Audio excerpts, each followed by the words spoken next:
Hello दोस्तों, नमस्कार। बहुत बहुत स्वागत है आपका अपने YouTube channel love you nature में। दोस्तों, मैं कुलदीप त्यागी आज आपको बताने वाला हूं कि ये जो कुछ भी आप देख पा रहे हैं, इन सब चीज़ों का हमारी गार्डनिंग में क्या रोल है। अपने पौधों को हरा भरा सुंदर रखने के लिए मेरी सीक्रेट खाद और ऑर्गेनिक चीज़ें, दवाइयाँ कौन कौन सी हैं, यहाँ दिखाई दे रही हर आइटम आपके पास भी ज़रूर से होनी चाहिए। आपने गार्डनिंग अभी शुरू की हो या काफ़ी समय से कर रहे हो, तब भी आपको इन सब चीज़ों के बारे में जानना चाहिए। साथ ही आपको बताने वाला हूँ वन बाय वन हर चीज़ के बारे में, मैंने क्या क्या ऐसा खरीदा या किया जिससे मेरे भी पेड़ पौधे पहले से ज़्यादा फल फूल देने लगे। साथ ही आपको बताने वाला हूँ कि इन सब चीज़ों का इस्तेमाल कैसे करते हैं, किसके क्या फ़ायदे हैं और कितने पैसे में ये आ जाती है, कहाँ से मिल जाती है। इसके साथ साथ ही मैं आपको सिखाऊंगा कि कैसे हमारे बीज सक्सेसफुल जर्मिनेट होंगे। इसके साथ ही मैं आपको बताऊंगा कि बीज लगाने की कुछ सीक्रेट तरीके जो मैंने खुद इस्तेमाल किए हैं और कर भी रहा हूं, और विधियां, ताकि हर तरीके का फल फूल सीड से आप उगा सकें। और अगर इसी तरह से आपने भी इन सब तरीकों का इस्तेमाल अपने गार्डन में किया तो गारंटी से आपके गार्डन में भी हर तरह की सब्जियां उगेंगी और रंग बिरंगे फूलों से भर जाएगा आपका गार्डन। तो आइए चलते हैं और जानते हैं दोस्तों। ये मेरा एरिका पाम का पौधा है दोस्तों, कितना घना हो रहा है और इसकी एक ग्रीनिश नई जो पत्तियां निकल रही हैं, बड़ा अट्रैक्ट करती है। ये पेरीविंकल सदाबहार वाइट वाला है दोस्तों, देख सकते हैं आप। ये सफ़ेद फूल बड़ा ही अट्रैक्ट करते हैं मेरे को। पेरीविंकल, विनका या सदाबहार इसको बोलते हैं, सफ़ेद कलर में। ये स्पैराग्रास है जो मैंने एक DIY सेल्फ अपने आप तैयार किया था। ये पॉट मैंने उसमें लगाइए। आने वाली वीडियोस में मैं बताऊंगा साथियों कि किस तरह से आप खुद से ही ऐसे पॉट तैयार कर सकते हैं। एक ये हिबिस्कस मैंने लगाया है येलो कलर का, और ये एक ओवरव्यू पूरा मैं दिखाने वाला हूँ कि क्या क्या चीज़ों के बारे में मैं आपको बताऊंगा। ये सारी चीज़ें, बीज, खाद, अलग अलग तरह के जो भी दिख रहा है सबके बारे में बताऊँगा। सबसे पहले दोस्तों लेते हैं हम, इसको बोलते हैं वर्मी कंपोस्ट फर्टिलाइज़र। ये इसको वर्मी खाद भी बोलते हैं या केचुए वाली खाद भी दोस्तों इसको बोलते हैं। बड़ी फाइन और बहुत अच्छी दानेदार तरीके से आती है। बेसिकली एक स्पेशल टाइप का केचुआ होता है जो गोबर या जो भी मैन्योर वेस्ट जो है उसको खाता है, और खाने के बाद जो बाई प्रोडक्ट के तौर पे वेस्ट वो निकालता है, उसको वर्मी कंपोस्ट बोलते हैं। ये इसकी न्यूट्रिटिव वैल्यू स्क्रीन पे मैं आपको दिखा रहा हूँ। इसमें nitrogen, phosphorus, potassium, calcium, magnesium, zinc, iron सभी है, और पौधे के ग्रोथ के लिए यही सब चीज़ें जरूरी होती हैं। और उनकी परसेंटेज क्या है, कितनी मात्रा में है। ये एक स्लो रिलीज फर्टिलाइज़र है दोस्तों। धीरे धीरे वक्त के साथ साथ बहुत धीरे धीरे ये पौधे की जड़ों को मिलता रहता है और उससे हमारा पौधा ग्रोथ करता रहता है। ये आजकल इसका काफ़ी अच्छा इस्तेमाल हो रहा है, और इसको गोबर की खाद से अच्छा आजकल माना जाने लगा है। और 4-5 रुपये से लेके 10 रुपये प्रति किलो तक की इसकी नॉर्मल वैल्यू है, और पैकिंग में अगर लेंगे तो आप 25 से 30 रुपये किलो तक भी ये मिलता है दोस्तों। इसके बाद दोस्तों मैं आपको बताऊंगा कि ये दूसरी खाद मैं आपको दिखा रहा हूं दोस्तों, इसको बोलते हैं काउ डंग मैन्योर कंपोस्ट या मैन्योर गोबर की खाद, आम भाषा में प्रचलित है। देखिए इसकी न्यूट्रिटिव वैल्यू भी मैंने स्क्रीन पर दिखाई है। इसमें भी nitrogen, phosphorus, potassium, calcium, magnesium, zinc, iron सभी कुछ है, लेकिन इनकी वैल्यू आप देखेंगे कंपैरेटिवली वर्मी कंपोस्ट थोड़ी कम है। और इसमें भी अगर अच्छे से डीकम्पोज गोबर की खाद, यानी कि लगभग 2 से 3 साल पुरानी सड़ी गली डीकम्पोज खाद नहीं ली, कच्चे गोबर की खाद आपने इस्तेमाल नहीं करनी है। मैं दिखा रहा हूँ, देखिए बिल्कुल सूख चुकी है, पूरी तरह डीकम्पोज है। जब मैं इसको फोड़ रहा हूँ तो अंदर से इसका कलर भी चेंज निकल रहा है, बिल्कुल काला हो चुका है, ब्राउन हो चुका है, ये काफ़ी अच्छे से डीकम्पोज हो चुकी है। गोबर की खाद भी एक स्लो रिलीज फर्टिलाइज़र है जो टाइम के हिसाब से मिट्टी में मिला देने या दबा देने पे धीरे धीरे काम करता है। ये आप देखिए दोस्तों, ये दयाल कंपनी का अनमोल के नाम से NPK फर्टिलाइज़र इसको बोलते हैं। अक्सर आप सुनेंगे NPK, नाइट्रोजन, फास्फोरस और पोटेशियम का केमिकल कंपोजिशन है। ये मैं आपको दिखा दे रहा हूँ। इस तरह से कहीं कहीं वाइट, कहीं कहीं गुलाबी और कहीं कहीं हल्के हरे कलर में, कलर इसका जो भी हो वो देखने में मिल सकता है। और ये एक केमिकल कंपोजिशन है नाइट्रोजन, फास्फोरस और पोटेशियम का। एक बैलेंस तरीके से इसमें नाइट्रोजन, फास्फोरस और पोटेशियम रखा जाता है दोस्तों। ये बैलेंस फॉर्मूला है। मार्केट में बहुत सारी कंपनीज के अवेलेबल हैं, आपके आसपास जो भी मिले, लेकिन देख लें उसमें नाइट्रोजन की, पोटेशियम की और फास्फोरस की, मेरा जो है ये इसमें वैल्यू 19 ये 19 है, यानी तीनों का एक बराबर मिश्रण है। कहीं कहीं ये 0 होगा, कहीं कहीं ये 0 होगा, कहीं कहीं पोटेशियम 10 होगा, ये अलग अलग पौधे के लिए अलग अलग तरह की खुराक हो सकती है। और क्यों हमें इसे देने की ज़रूरत पड़ती है दोस्तों, वैसे तो ये कुछ चीज़ें हमें हमारे रोज़ के खान पान से नहीं मिल पाती। ऐसे ही जब पौधे को केवल गोबर की खाद से या केवल वर्मी कंपोस्ट से पूरा पोषण नहीं मिल पाता, तो हमको उसे अलग से थोड़ी सी डोज खुराक केमिकल फर्टिलाइज़र की NPK के तौर पे देनी होती है।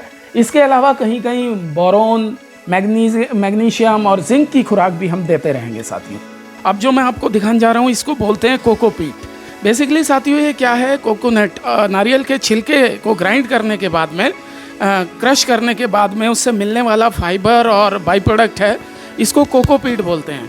इसका इस्तेमाल ज़्यादातर या तो मनी प्लांट की जो स्टिक हम उसके साथ लगाते हैं उसको बनाने में, कई सारी उसके फाइबर का इस्तेमाल गद्दों को भरने में भी किया जाता है। यहाँ हम गार्डनिंग में इसका इस्तेमाल मिट्टी में मिलाने के लिए करते हैं क्योंकि इसकी मॉइस्चर होल्ड कैपेसिटी बड़ी अच्छी होती है। इस तरह के ब्लॉक में ये मार्केट में अवेलेबल होता है।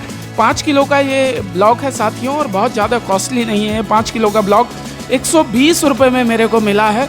और इसको ऐसे इस्तेमाल नहीं करना है निकालने के बाद, इसको पहले 24 घंटे पानी में डुबाया जाएगा और ये पानी को होल्ड करके अपने अंदर पानी को पी के ये 5 गुने तक हो जाएगा, यानी लगभग 25 किलो कोकोपीट इस ब्लॉक से मुझे मिल जाएगा दोस्तों।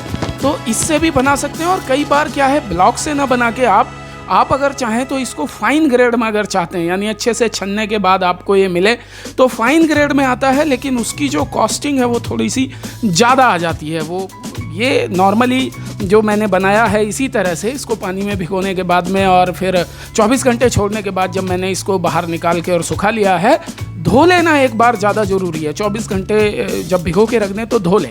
ये इस तरह का ब्लॉक 120 रुपये का 5 किलो का ये ब्लॉक है और 25 किलो तक ये बड़े आराम से बन जाता है। ये फाइन ग्रेड कोकोपीट है। देखिए दोस्तों, ये भी कोकोपीट ही है। ये पैकेट में मुझे मिला है और ये 3 किलो का पैकेट 120 रुपये में मुझे मिला है, लेकिन ये फाइन ग्रेड है। ये फाइन ग्रेड का मतलब ये है कि जो हम ब्लॉक से बना रहे हैं, अगर उसी को अच्छे से चन्नी से छान दिया जाए, चलनी से निकाल दिया जाए, तो ये एकदम महीन, इसका स्ट्रक्चर बड़ा हल्का और बड़ा अच्छा आपको मिल जाता है। ये फाइन ग्रेड कोकोपीट है। और ये ब्लॉक से मैंने बनाया, वो रफ़ वाली भी मैंने आपको दिखाई। ये ब्लॉक से बनाने के बाद में जो पानी पीने के बाद में हम उसे सुखा लेंगे, धोने के बाद सुखा लेंगे, वो भी मैंने आपको दिखाया। बस फ़र्क इतना है, इसमें बड़े बड़े रेशे होते हैं, बड़े बड़े फाइबर इसमें आप होते हैं और इसमें ये फाइबर्स नहीं होते। फिर बता दूं, ये पानी को बहुत अच्छे से मिट्टी में होल्ड करता है और इससे मिट्टी का जो वजन है वो हल्का हो जाता है दोस्तों। साथ ही आप देखिए साथियों, ये पीट मॉस है, एक तरह की स्पैग्नम ग्रास भी इसको बोलते हैं, एक तरह की समुद्री घास ये है दोस्तों। समंदर की तली में या समंदर में पाए जाने वाला शैवाल है और ये सूखने के बाद में हम इसका इस्तेमाल करते हैं और पौधों में ये एक फर्टिलाइज़र का काम भी करता है और इसकी मॉइस्चर होल्ड करने की बड़ी ज़बरदस्त कैपेसिटी होती है। अक्सर कर बीजों को उगाने के लिए, वैसे आपने देखा होगा मनी प्लांट की जो मॉस स्टिक बनती है वो इसी ग्रास से बनती है। बीजों को उगाने के लिए इसी को ग्राइंडर से क्रश करके उसका इस्तेमाल किया जाता है। बड़ा अच्छा एयर वेंटिलेशन रहता है, मॉइस्चर होल्ड करने की कैपेसिटी इस घास में होती है और ये लगभग 100 से 120 रुपये प्रति केजी आपको मार्केट में मिल जाती है दोस्तों। और इसको बोलते हैं हम पीट मॉस या स्पैग्नम ग्रास हैं। और इसके बाद हम देखेंगे, ये जो मैं डब्बे से मंगा रहा हूँ, ये मैंने अमेजॉन से ऑर्डर करके मंगाया है। इसको हम बोलते हैं साथियों रॉक फॉस्फेट, एक तरह की ऐसी चट्टान जिसमें फास्फोरस की मात्रा काफ़ी ज़्यादा होती है, इसको रॉक फॉस्फेट बोलते हैं। उसी का ये पाउडर है और ये चट्टानों से, पहाड़ों से, एक तरह का ऑर्गेनिक मटेरियल है। ये नॉन ऑर्गेनिक नहीं है, ऑर्गेनिक मटेरियल है। ये पहाड़ों की चट्टानों को, विशेष तरह की पहाड़ों की चट्टानें जिसमें फॉस्फेट की मात्रा, फास्फोरस की मात्रा बहुत ज़्यादा होती है, रॉक फॉस्फेट। इसका मेन काम क्या है कि जिस समय पौधे में फल फूल आ रहा होता है, उस समय अगर रॉक फॉस्फेट लगा दिया जाए तो फल और फूल दोनों पहले से ज़्यादा बड़े, चिकने, चमकदार और स्वादिष्ट बन जाते हैं और पौधे की स्टेबिलिटी को भी ये स्ट्रॉन्ग करता है दोस्तों। रॉक फॉस्फेट अगर पौधा आपने नर्सरी से लाके ट्रांसप्लांट किया है या सीडलिंग लगाने के बाद आप उसको गमले में ट्रांसप्लांट कर रहे हैं, तो थोड़ा सा रॉक फॉस्फेट आप ज़रूर डाल दें साथियों।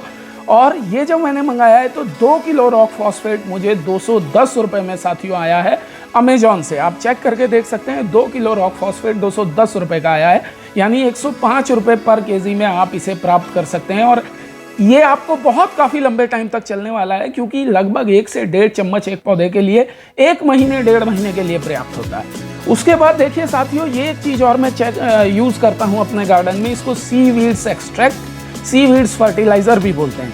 ये क्या है दोस्तों कि समुद्र से निकलने वाली जो वीड्स है, जो ग्रास है, घास है समुद्र से निकलने वाली, अभी जैसे मैंने पहले भी दिखाई थी वो स्फेगनम ग्रास है, लेकिन ये समुद्र में एक खास तरह की घास होती है, उससे एक्सट्रैक्ट करके, ये एक फॉर्मूला बेस्ड इफ्को कंपनी का है, ये आप देख सकते हैं, बड़ी ब्रांडेड कंपनी है इफ्को, और इस पर लिखा हुआ है साफ साफ कि ये किस तरह से बनाया गया है और इसकी न्यूट्रिटिव वैल्यू क्या है।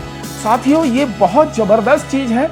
जैसे इंसान कमजोरी में, और कमज़ोरी में वो अलग अलग तरह के हेल्थ टॉनिक पीता है, हेल्थ की दवाइयाँ खाता है, वैसे ही जब मेरा पौधा नॉर्मल खाद से, गोबर की खाद से या केचुआ खाद से इनसे नहीं संवर पाता, तब ऐसे में मैं इस सीवीड एक्सट्रैक्ट का इस्तेमाल करता हूँ और इसके बड़े ज़बरदस्त मेरे को बेनिफिट होते हैं दोस्तों।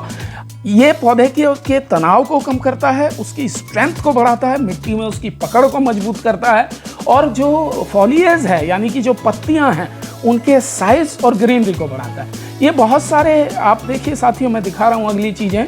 ये एक डिब्बी मैंने मंगाई है, इसको बोलते हैं रूटिंग हार्मोन। रूटिंग हार्मोन एक ऐसा सब्सटेंट है, 50 ग्राम की ये डिब्बी मैंने मंगाई है, 75 रुपए की ये आई है दोस्तों। रूटिंग हार्मोन एक ऐसा सब्सटेंस है दोस्तों जिसका इस्तेमाल जब आप कलम लगाते हैं, बेसिकली होता क्या है, ज़्यादातर लोग कलम काटते हैं और सीधे उनकी टेंडेंसी ये होती है वो सीधे मिट्टी में गाड़ देते हैं या थोड़ा छील देते हैं और तब मिट्टी में गाड़ देते हैं, तो वो कलम कई बार फेल हो जाती है, अक्सर कर वो ग्रो नहीं हो पाती। तो ऐसे में हमें इस रूटिंग हार्मोन का इस्तेमाल करना है। ये पाउडर की फॉर्म में भी आता है और जेल की फॉर्म में भी आता है दोस्तों। इस रूटिंग हार्मोन से एक तरफ तो जड़ें निकलने में आसानी हो जाती है, जैसे बच्चों को दांत निकलते वक्त तो कैल्शियम की टैबलेट खिलाने से दांत आसानी से निकलते हैं, ऐसी रूटिंग हार्मोन का इस्तेमाल करेंगे तो आपकी जो कलम आप लगा रहे हैं, जो कटिंग ग्रो कर रहे हैं, उसमें बड़े अच्छे से जड़ें निकलेंगी। एक ये चीज़ मैं इस्तेमाल करता हूँ दोस्तों, इसको हम बोलते हैं बायो स्टिमुलेंट या बायो फर्टिलाइज़र। ये एक लिक्विड की फॉर्म में होता है दोस्तों, प्योरली ऑर्गेनिक मटेरियल है और इसका स्प्रे के रूप में इस्तेमाल किया जाता है। मैक्सिमम इसका जो इम्पैक्ट है वो स्प्रे से ही हमें मिलेगा और इसके स्प्रे से हमारी पत्तियां चिकनी चमकदार होती हैं पौधे की, साथ ही साथ उस पर फल और फूल की जो फल या फूल ग्रो करने की जो कैपेसिटी है वो इसकी वजह से बहुत ज़्यादा बढ़ जाती है दोस्तों। और बहुत ज़्यादा महंगा नहीं है, ये 90 रुपये की बॉटल है और ये बॉटल मैं अगर इस्तेमाल की विधि इसके ऊपर पढ़ूंगा तो मैं समझता हूँ मेरे पास लगभग 150 से 200 प्लांट हैं, उनमें कम से कम 4 बार मेरी इस्तेमाल हो जाएगी और इसकी वजह से मेरे पौधे लश ग्रीन हो जाएंगे और जो फूल हैं वो काफ़ी बड़े बड़े मुझे मिलेंगे और जो फल है वो भी अच्छा चिकना चमकदार और काफ़ी बड़ा। स्प्रे करके इसको लगाना है, कभी भी पौधे की जड़ों में नहीं डालना है, स्प्रे हम करेंगे साथियों। अगर आपको वीडियो पसंद आए तो 5000 तक लाइक जरूर दे दोस्तों। एक अगला मैं आपको बताने वाला हूं दोस्तों, ये भी बहुत इंपॉर्टेंट चीज़ है। ये एक तरह का एंटी फंगल पाउडर होता है जिसको फंगीसाइड हम बोलते हैं। बेसिकली है क्या दोस्तों, चाहे हम कटिंग लगा रहे हों, चाहे हम बीज को ग्रो कर रहे हों, फंगस की वजह से बहुत सारी चीज़ें खराब हो जाती हैं। ये कई तरह के फंगीसाइड मार्केट में अवेलेबल हैं, ये साफ है, बोवस्टीन है, एक सिक्सर नाम से अवेलेबल है साथियों। अलग अलग मार्केट में अलग अलग तरह के फंगीसाइड, कोई भी फंगीसाइड आप इस्तेमाल करें, ये अगर आप गार्डनिंग के शौकीन हैं तो फंगीसाइड आपके पास ज़रूर होना चाहिए ताकि आप पौधों को फंगस और की बीमारियों से बचा सकें। ये एक एंटी फंगस के तौर पे मैं एक नेचुरल चीज़ भी आपको दिखा रहा हूँ, इसको बोलते हैं साथियों, हर घर की रसोई में ये मौजूद है, सिनेमन पाउडर या दालचीनी पाउडर। ये एक बहुत अच्छा एंटी फंगल होता है साथियों, नेचुरल एंटी फंगल का ये काम करता है। अगर फंगीसाइड आपके पास नहीं है तो इसका इस्तेमाल आप कर सकते हैं। ये देखिए साथियों, इससे तो आप परिचित होंगे ही, जी हाँ बिल्कुल सही समझे, टर्मरिक पाउडर या हल्दी पाउडर। आपको मालूम ही है कि ये एक गजब का एंटीबायोटिक होता है, घाव पे या जब कभी चोट लग जाती है तो दूध के साथ इसको लेते हैं तो बड़ा अच्छा असर करता है साथियों। इसका इस्तेमाल आप मिट्टी में मिला के या पौधे को पानी में घोल के देंगे तो आपका पौधा भी अंदर से इम्यूनिटी बूस्ट कर लेगा अपनी, उसकी स्ट्रेंथ बढ़ेगी, उसमें फल फूल और पैदावार के ज़्यादा अच्छे गुण मिलेंगे। एक ये चीज़ मैं इस्तेमाल करूँगा साथियों, अपने गार्डन में अक्सर इस्तेमाल करता हूँ, हनी, शहद। लाजवाब चीज़ है साथियों। एक तो बहुत अच्छे तरह का रूटिंग हार्मोन है, जो अभी पीछे मैंने आपको बताया था रूटिंग हार्मोन। शहद अपने आप में गजब का रूटिंग हार्मोन है, दालचीनी अपने आप में गजब का रूटिंग हार्मोन है, हल्दी अपने आप में गजब का रूटिंग हार्मोन है, साथ ही एंटी फंगल ये सारी चीज़ें होती हैं। अगर फंगीसाइड आपके पास नहीं है तो आप शहद का इस्तेमाल कीजिए, रूटिंग हार्मोन के लिए आप शहद का इस्तेमाल कीजिए। साथियों, गार्डनिंग करते वक्त कुछ बेसिक इंस्ट्रूमेंट या टूल आपके पास होने चाहिए। उसमें खुरपी है, पौधों को काटने छाटने के लिए कटर है, और ये मिट्टी को नराई गुड़ाई करने के लिए ट्रॉवेल है।